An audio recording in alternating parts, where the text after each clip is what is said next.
Onivia, League of Legends highlights. The Hanwha Esports have had with their drafting since the qualifiers started. As wow, we'll see the Karma locked in here for the final pick for support. Adding a lot of mobility, very strong with the Xin Xiao. Owner coming up here though to look for Morgan actually, walks away from the Krugs. Yeah.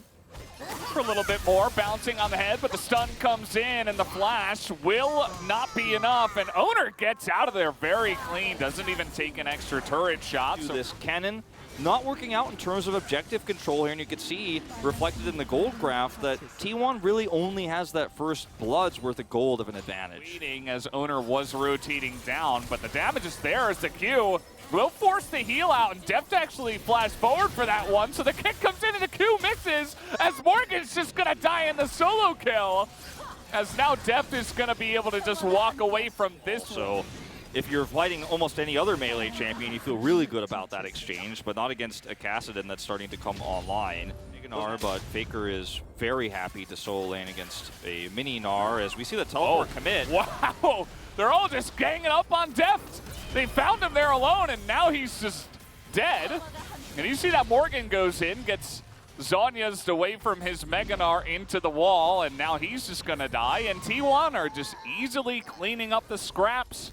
That's all it feels like right now for Hanwha Life is a bunch of scraps. Yeah, I mean, T1 have a composition that is extremely strong in terms of skirmishes when you have the advantage in position. I mean, Kana is playing Cannon. He can set up for big slicing maelstroms, but he can also set up for single picks when Owner is there with the kick, right? And Deft is a little bit out of position, but I don't want to blame Deft as much as I want to. So risky. Well, they're going to try to force a fight here. Willer with that one, and the Aphelios is going to just steal away the Drake. They are going to get a nice amount of damage on the carrier here, as there is the AoE coming out from Gumayusi. He's just standing his ground and being a turret in his own right. He's able to take down Willer. You can see that Faker is kind of just corralling them all into the river here. He's totally fine. He's Kassadin with Everfrost. Nobody's ever going to be able to lock him down, as he will chase down Morgan. And the rest of everybody else on the side of Hanwha Life will be under this turret, as you can see with the like. I mean, look at how much prio they have on the Drake right now. And Kana has teleport. He's already got a good angle. Vista, yeah, this is what happens. Just push mid. But if you get flanked while you're trying to do it, you might lose the game right here. Mega Gnar just goes down, and T1, it looks like they're trying to just charge them. Owner really forcing it here on a Toby. He dies immediately as the Emperor's Divide is not going to be enough to get Toby to safety. And here comes Faker over the top. There is just no escape for anybody on the side of Hanwha Life now. You can chase for pretty much the entire time they will be alive, as even Keria and Gumayusi here still very healthy and trying to chase down this Varus, which they will get eventually. Deft is going to get caught here, as you say. No escape. And that's going to be a bunch of extra gold going into Faker's pocket, who's now, I believe, 4 kills in this game. Getting close in a very different scenario where Kana wouldn't be able to just walk up to a Gnar and say, your time here is done. No Mega Gnar. Morgan's just dead. Yeah. I mean, he will flash, actually, and Kana doesn't have flash, but he is cannon, so. Just rush his way in. He's not able to get that auto, actually. Another lightning rush, and it looks like the hop is not off cooldown here, so Kana will actually kill him through the flash down the Drake. Put themselves on soul point. Yeah. They don't even need to commit anything to it. It's just Gumayusi goes down there, and let's see, we got the Sorelli as they know it's all Toby or nothing, and they kick him into the team. He's able to shuffle his way out of this one, but unfortunately that does mean that the rest of his team is kind of left alone. As Faker does take a lot of damage, you can see here, but he's able to survive and make a stand here. But Faker, they see him on vision. You can see he's trying to get away now. The Gnar into the wall. Again, it's level 16 Kassadin. He flashes in, takes a ton of damage, actually. But that Zhonya's is perfect, and there's the second one.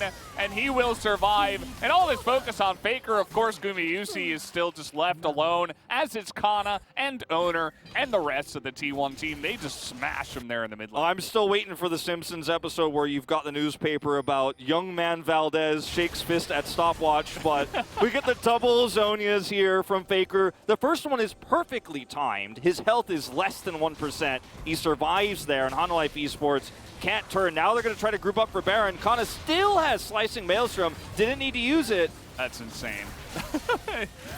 And you can see that Willer will just be taken down too, and the Baron is free here for T1.